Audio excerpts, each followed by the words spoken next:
Welcome to the Lava Flow, channeling the flow of information to the libertarian, anarcho-capitalist, voluntarist, and agorist community.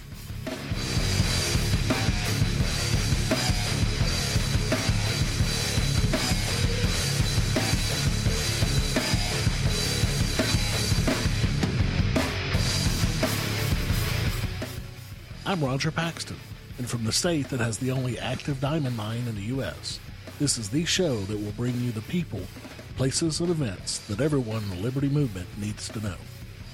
This is episode 3, the Je ne suis pas Charlie edition. And on this fortnight's episode, what's in the news? Ancap Apps, Muh Roads, the Timber edition, and how to live lava in a statist society using Uber and Lyft. But first, what's Rustling My Jimmies today? As you are by no doubt aware, on January 7th, 2 masked gunmen entered the headquarters of French satirical newspaper Charlie Hebdo and opened fire, killing 11 and wounding 11 more. As they were escaping, they killed a French national police officer, bringing their death toll to 12. Over the next 2 days, these gunmen killed 5 more and wounded 11 more, for a grand total of 17 deaths and 22 wounded, before finally being killed themselves by policemen. These are the facts in the case, and it is horrific. But no one was surprised by this. Murder, terror, and trying to silence speech have been the trademark craft for Muslim extremists for decades. And Charlie Hebdo had been a target before, from being sued by Muslim extremists in 2006 to being firebombed and having their website hacked much more recently. Many are now hailing France as a place that champions free speech. This could not be further from the truth. Hours after 3.7 million French citizens took to the streets crying, Je suis Charlie, I am Charlie, a comedian was arrested and will face trial, charged with incitement of terrorism for writing, I feel like Charlie Koulibaly on Facebook, a reference to Ahmadi Koulibaly, who murdered 4 Jewish men in a kosher supermarket 2 days after his close friends began their murder spree at the headquarters of Charlie Hebdo. In the week following the attacks on the 7th, at least 54 people were detained and several jailed for exercising their freedom of speech. These remarks ranged from comments being shouted in the streets to comments posted on social media. As the Prime Minister of France so succinctly pointed out, freedom of speech should not be confused with anti-Semitism, racism, and Holocaust denial. But how is it possible that France, the supposed epitome of free speech after the recent attacks, can do this to people? France is notorious for shutting down free speech. A former editor of Charlie Hebdo in 2007 had to defend himself against incitement after publishing cartoons representing the Prophet Muhammad. And it's not just terrorist sympathizers that get the hammer either. Actress Brigitte Bardot was convicted in 2006 for writing against Muslims in France, while writer Michael Houellebecq was charged with having called Islam the stupidest religion. This has been going on for over a century, when, in 1881, France defined many exceptions to the idea of the freedom of speech. Over the years, France has redefined those exceptions to be much stricter, time after time. Do not look to France to protect freedom of speech. But surely, in America, these things don't happen, right? After all, the U.S. Constitution guarantees and protects our freedom of speech, don't they? Well, in Massachusetts, 27-year-old Charles DeRosa is facing charges for posting, quote, put wings on pigs on Facebook. This was, obviously, in reference to the murder of 2 NYPD officers in December by Ishmael Brinsley, who posted at that time, I'm putting wings on pigs today, shortly before the murders. DeRosa was charged with threat to commit a crime, an ominous-sounding charge that makes it a crime to, yes, speak certain things. To even further show the ridiculousness of such a charge, a former cop named Doug Humphrey posted on his Facebook page, quote, for any of my law enforcement friends who may not have seen this, if this asshole approaches you, kill him dead, encouraging police to kill DeRosa for his Facebook comment. Oh, the irony. But it gets even better. Humphrey, unlike DeRosa, has still not been charged with a crime. Now, I don't believe Humphrey should be charged with a crime at all, but neither should DeRosa. This just underscores the hypocrisy of the entire situation. Freedom of speech is free, as long as you are of a protected class, such as a former police officer. Many others in America have also been charged under similar anti-free speech laws around the country in response to comments made after the murder of the 2 NYPD officers. While many of us decry these actions in France, they've been happening in our own backyard for a long time. So how can this be possible in America? Lysander Spooner said it perfectly. He was the 19th century individualist anarchist, political philosopher, entrepreneur, and legal theorist who said in his book, No Treason, the Constitution of No Authority, quote, "But whether the Constitution really be one thing or another, this much is certain, that it has either authorized such a government as we have had, or has been powerless to prevent it. In either case, it is unfit to exist." Now, this has always been one of my favorite quotes to use when debating some minarchist or statist, as they invariably go for their constitutional arguments. Clearly, the Constitution protects our right to free speech, but it is powerless to prevent encroachments on that same right. One argument that people who want to limit my freedom to speak as I choose is to use the age-old, "but you can't shout fire in a crowded theater." But this is completely false and not a freedom of speech issue in any regard anyway. First, it is completely legitimate to shout fire in a crowded theater if there really is a fire in the theater. It's also legitimate for an actor as part of the play or movie that is being watched in the theater to yell fire in the production. So it would stand to reason that most people who make this argument are claiming it is an issue when someone yells fire in a crowded theater with the purpose of inciting a mob rush for the doors. But is not allowing something like this stopping that person's freedom of speech? No, of course not. If this person were to shout this, it would cause an interruption to the production that was being watched. It would likely cause a mess as popcorn buckets and drinks were thrown from people's laps. It would likely cause destruction as seats, doors, windows, and other items would likely be broken as people rushed out. And it could very possibly cause injury to many people. The owner of the theater in question would then have to pay for all of this damage, clean up the mess, likely have to pay his patrons for the disruption of the service that they paid for, and likely be responsible for the injuries that happened in the establishment. This would cause financial damage to the theater owner due to the speech of the person who yelled fire. Of course, if the owner can prove who yelled, he can sue for compensation to cover his damages. But if he does not know or cannot prove who yelled, then he's out all that money. This is clearly a property issue and not a speech issue. But what if, by my words, I incite someone to murder or rob or riot? Am I not then responsible? As Murray Rothbard put it in For a New Liberty, the Libertarian Manifesto, quote, "Incitement can only be considered a crime if we deny every man's freedom of will and of choice, and assume that if A tells B and C, you and him go ahead and riot, that B and C are then helplessly determined to proceed and commit the wrongful act.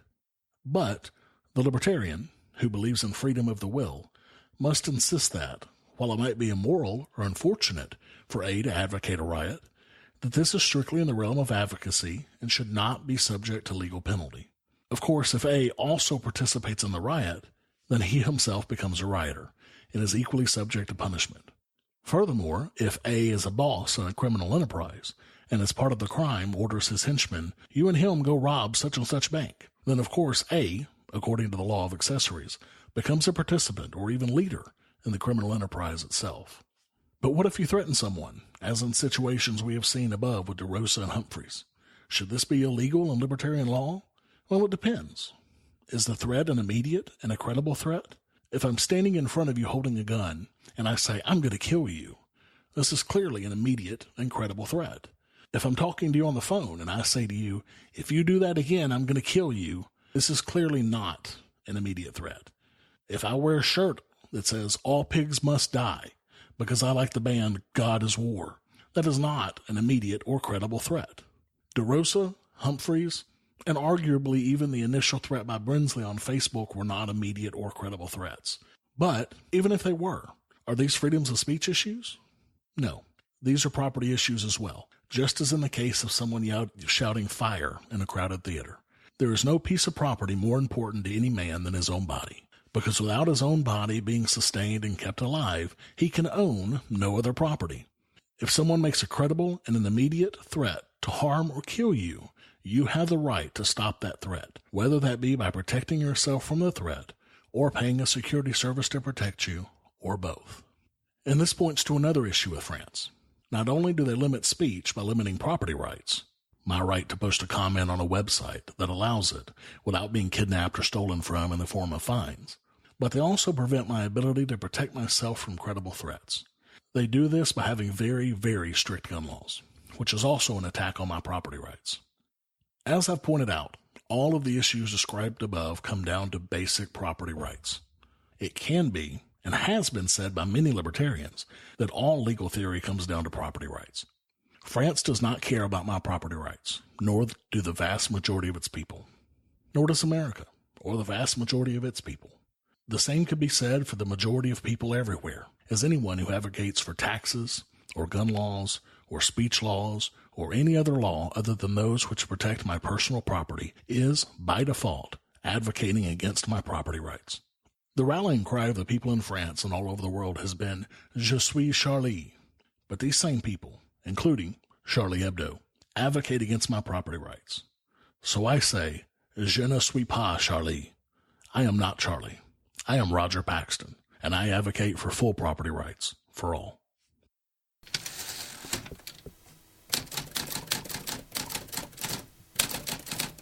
This week in the news.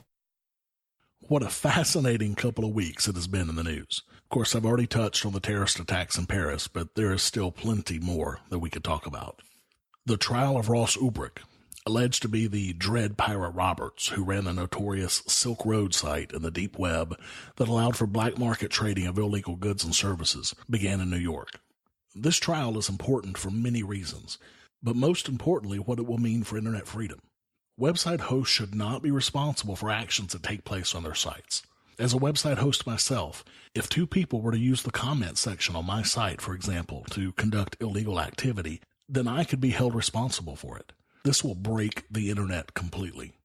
Facebook and Google Plus will either have to shut down or hire a massive team of people to read and approve every single message, comment, post, etc. that happens on the site before it goes live. Amazon will have to do the same for their forums and the reviews that happen on its pages. Craigslist would be in trouble as well. Every single web page that has a forum, a comment location, chat, or any other form of public communication will be affected. Also at risk is our desire for privacy on the internet. The deep web and the Tor browser, which was used by the Dread Pirate Roberts to start the Silk Road, gave us anonymity and privacy on the internet. The government alleges in this case that the desire for privacy by using Tor or other deep web products equates to criminal intent. This could be further opened up to say that using encryption, anonymous email, Bitcoin, and many other activities that help keep you anonymous would also be considered criminal intent. This cannot stand. Many activists have been in New York to help cover this trial and to show support. The judge has threatened to anonymize the jury if she continues to see protesters holding signs and handing out jury nullification packets. This prompted Ulbricht's attorney to plead with the protesters to stop. I do have to say that I'm pleased that this judge has not sicked police on the protesters and tried to anonymize the entire trial, but her brazen attitude of punishing the defense for the actions of a few protesters to coerce them to stop is completely immoral and illegal. Having said all that, there's good news related to the Silk Road, though, that came out this week, as a successor called Silk Road Reloaded was announced. Using special I2P sites, Silk Road Reloaded will be much more distributed than the more centralized Tor browser, which was used by the Silk Road and its first successor, Silk Road 2. This will make the new site much more anonymous and much harder to take down. Silk Road Reloaded will also allow for more digital currencies than its predecessors, which only allowed Bitcoin. It will accept things like Anoncoin, Darkcoin, Dogecoin, and Litecoin as well, and are open to other suggestions of currencies to accept. It also appears the creators of this site subscribe to the same libertarian ideas that inspired the original site. A comment on the new site says, "Who are we? Ones who care about true freedom, self-ownership, and self-possession. Yes, believe it or not, you own yourself. What exactly does this mean? Many things, but, first and foremost, that we, nor anyone else, has the right/privilege to tell you what to do with your person, on any level, except/unless you cause harm to someone's property or person." In other news, Rand Paul, yet to make an official announcement that he's running for president, has hired campaign manager Chip Englander. This was quite a happy surprise to many libertarians who expected him to stay with Jesse Benton, a longtime staffer with Rand's father, Ron Paul. Jesse eventually led the 2010 campaigns for Rand Paul for Senator of Kentucky and Ron Paul's 2012 presidential run. There's been a lot of controversy over Benton among libertarians close to Ron Paul, who have said that Benton was incompetent and overly concerned with his own career. Tom Woods, when he was working as a Ron Paul advisor, said that Benton was downplaying the libertarian ideals of the candidate to earn, quote, GOP respectability. Benton was also implicated in an attempt to bribe an Iowa state senator to secure his support of Ron Paul's presidential campaign, leading to the state senator's resignation after a special investigation found it, quote, manifestly clear that he violated ethics rules. In Connecticut, the state Supreme Court released its emergency ruling in the case of a 17-year-old girl who had been forced, against her will, to undergo chemotherapy for her cancer. Cassandra C., as she is known since her identity is protected until she turns 18, has Hodgkin's disease, a rare and deadly form of cancer. The court argues that the teen is not mature enough to understand the severity of her prognosis. Under the mature minor legal position, a child under the legal age of 18 must have enough maturity to make legal decisions as an adult. Apparently, the Connecticut Supreme Court does not think a 17-year-old girl in the internet age is mature enough to understand the situation, but they believe that when, in a few months, she will then somehow miraculously be mature enough to make the decision of herself. Nor do they think that Cassandra's mother, apparently, is capable of understanding this either. So the state's answer was to kidnap Cassandra, confine her to the hospital like a criminal of some sort, and force her to undergo these state-mandated treatments. Now look, I think Cassandra and her mother are idiots for choosing this route, especially for a cancer that has a greater than 85% survival rate. I do not in any way condone this insane decision to reject modern medicine, but it is their choice. No one should be able to force a 17-year-old girl to go through any medical treatment, no matter the reason. Government is force.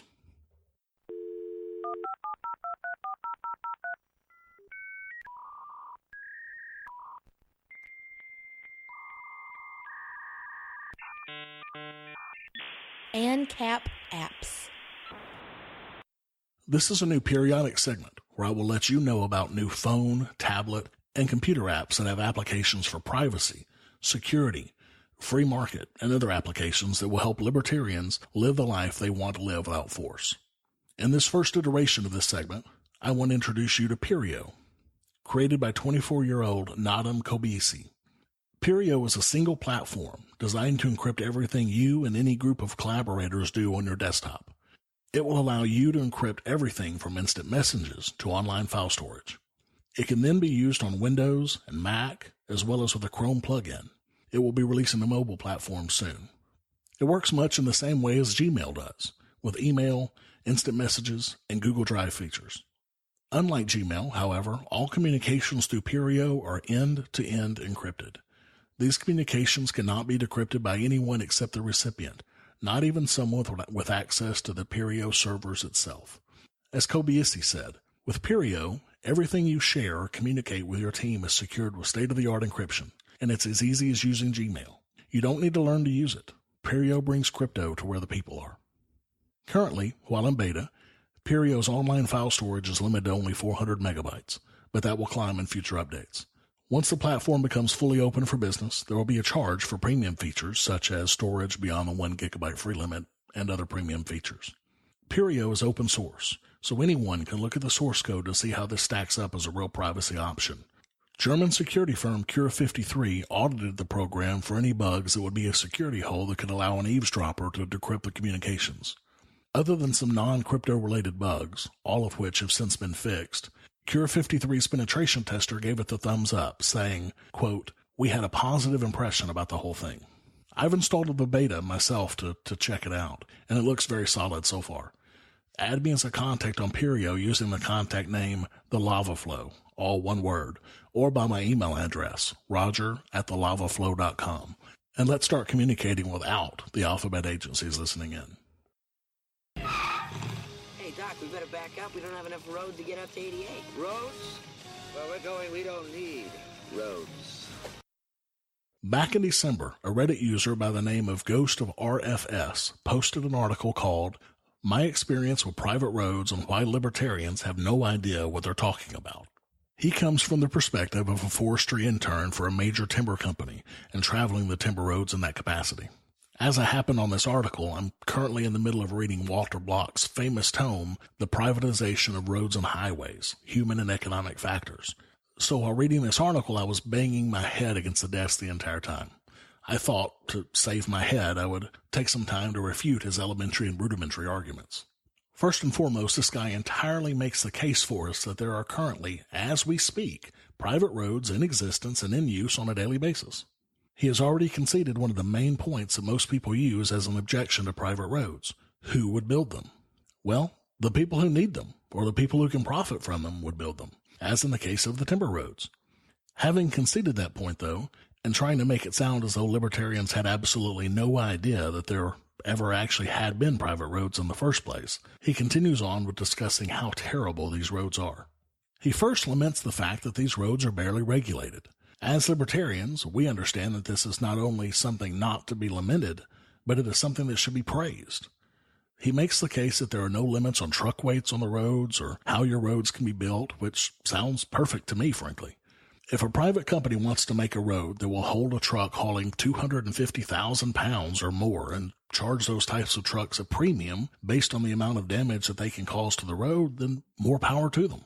Just because there may not be a federal or state mandate on truck weights does not mean that private owners would not set their own limits. Some roads may have very low limits to only allow passenger vehicles on their roads. Some may have very high limits to cater to commercial vehicles. I would imagine, though, the vast majority of private roads would want to cater to both passenger vehicles and commercial vehicles to maximize their profits. As for quality, some roads would be very high quality, while others would probably be less so, and the owners would be able to charge accordingly. This is the same with any product. I could go buy a poorly built couch tomorrow for cheap that may only last me a little while and not be as comfortable as I would like it to be, or I could go buy a very expensive couch that is well constructed and very comfortable. Likewise, if I need to go from point A to point B, if roads were private, I may have the choice to drive on a bumpy gravel road for cheap or a very smooth asphalt road for a higher cost. There are currently few regulations outside of some safety regulations requiring how cell phones must be built. Does the author of this article think that if all of these regulations were to go away, that iPhones and Android phones would somehow be terrible quality products? Surely he doesn't. But he thinks that if, all of a sudden, road regulations were to go away, quality would suffer. I fully believe that quality would increase, not decrease, as the owners of our roads would be held more responsible for safety and increased amenities by their patrons. He then goes into easements and acts as though libertarians who discuss roads have no idea what easements are. Even if easements would be the major problem that he talks about in his article, does that mean the need for easements is something that only the government can do and it must be done using force? Come on. Easements are handled in the private sector every single day for various things, and certainly is not exclusive to the government. It is generally in the best interest of the landowner to provide easement for a profit, or to just outright sell the property to the road company. Without getting too deep into the vast easement laws on the books, there's plenty of legal history in this area that would and could be easily used for the benefit of both the landowner and the road company. The author's next argument just makes no sense at all. He makes the case that private roads can't be done because they're expensive, as if large companies could not raise or generate enough capital to create something as large as a road. The largest single company in America in 2014 has over $48 billion on hand and yearly revenue of nearly $180 billion. And this is only one single company. The Forbes top 2,000 companies in the world together hold assets worth $161 trillion. Clearly, there is plenty of money out there for a company to use to make roads. Somehow, this author also makes the claim that there would be no large corporations without government. This also makes no sense. Just because a corporation exists as a legally protected entity by the government is in no way means that there would be no large companies in the world if there were no government. Companies like Apple and Microsoft would still exist, although not as government-protected corporations. They would likely have more competition and perhaps not hold as much market share as they currently do, but they would certainly exist and still be very large companies. After dropping the easements issue to go back into cost, he then jumps back into talking about easements by saying that he spent untold hours unlocking and locking gates between property owners while driving on these logging roads. Obviously, this would not work when talking about highway-level traffic. Well, of course it wouldn't, which is why when road companies purchase land, they would form agreements with landowners that would keep traffic open. To think this is not possible is just ignoring reality. He then says that public roads would require security. He uses this as an argument against private roads because it would be a big expense. More of an expense than we currently pay for our existing road police? Of course not. The private companies would either hire a security company or keep their security in-house to be used to make sure no one was being unsafe or dangerous on the roadways and to make sure no one was stuck on the side of the road or in danger in any way. This would be a huge sigh of relief as opposed to our current road security, who are there not to make sure you're safe, but to make sure they can extort money for even the slightest infractions from you. And generally, our current police cause the roads to be more dangerous in the first place by blocking off lanes, pulling people over on the side of roads, taking forever to clear the roads of accidents, etc. Not to mention slowing free-flowing traffic by their very presence, when most drivers, upon seeing a cop, will slam on their brakes to slow down so they're not extorted of their money for going a couple of miles over some arbitrary speed limit. He then makes the case that because his logging roads, created by the logging companies only for logging, were restricted only to their traffic, that this makes public access an issue. This, again, makes absolutely no sense. Of course, his company wants to keep people off of their roads that may interfere with their ability to conduct business. But a for-profit road system would not behave in this way at all. A for-profit road system would want to entice as many people to use their roads as possible, so they would likely open the roads to as much of the public as they could to increase their profits. Now, I know I've said how ridiculous this article is, but I still urge you to go and read this article for yourself. It's a fascinating look at what some people apparently think are valid arguments against public roads.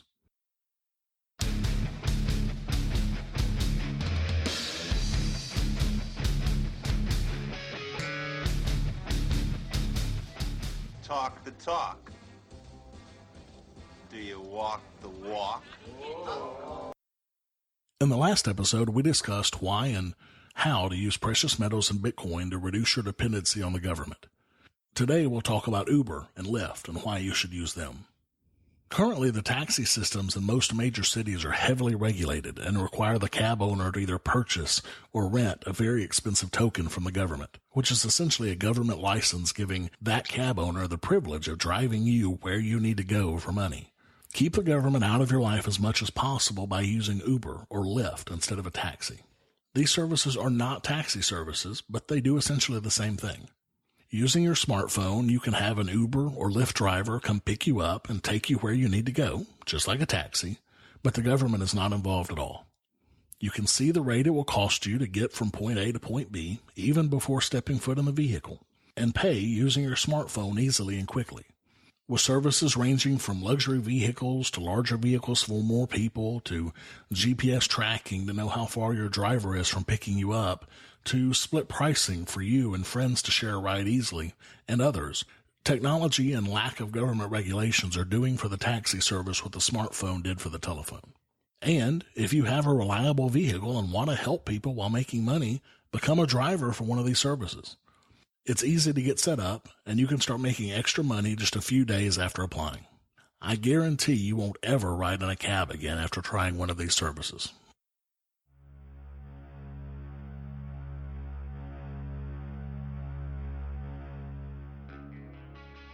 To close out the show, as always, first I need to thank my crazy awesome wife for putting up with me while I do this show.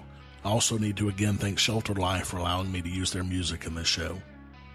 And please subscribe to us on iTunes at thelavaflow.com/iTunes, and also subscribe to us on Stitcher if you don't have iTunes.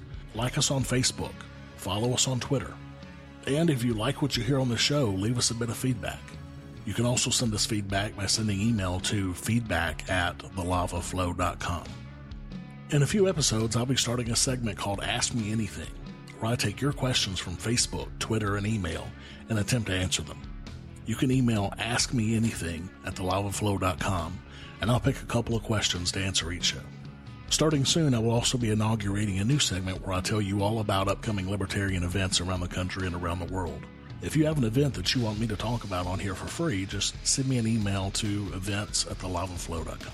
And most importantly, if you like what this show gives you and you want more of it, and to keep this show ad-free, exercise your free market muscles by going to thelavaflow.com/support and giving a per episode donation of as little as $1 an episode using Patreon. There are monthly costs associated with doing this show, and there's equipment and many other things I need to get to continue making this show for you, better for you every episode. If you don't want to use Federal Reserve notes, you can also donate with Bitcoin at thelavaflow.com/support. Help the Lava Flow become fiscally neutral. Until next time, keep striking the root.